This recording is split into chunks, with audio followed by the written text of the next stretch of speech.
নেয় নাই। যদি আশেপাশে থেকে থাকে আপনারা আমাদেরকে ইনফর্ম করবেন, আমরা সর্বাত্মক সহযোগিতা দিয়ে, এলাকার জনগণের সহযোগিতা দিয়ে ওই মাদক কারবারির ঘর হইতে বাড়িঘরটা আছে উৎখাত করে দিবে। মাদক ব্যবসায়ী এই এলাকা থেকে তাদেরকে আমরা দূর করে দিবি সমাজকে রক্ষা করার জন্য। সেটা কিভাবে রক্ষা করা যায়?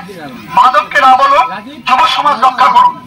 যুব সমাজকে রক্ষা করতে হলে আমাদেরকে আরো সচেতন হতে হবে।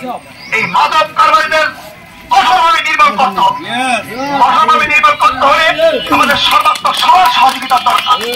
আমরা প্রতিটি ঘরে ঘরে, প্রতিটি মহল্লায়, প্রতিটি এলাকায় যদি আমরা এভাবে সচেতন হই, এভাবে আমরা যদি অর্গানাইজ করি, এভাবে আমরা যদি ইউনিট হিসেবে আমরা সবাই মিলে এরা প্রতিরোধ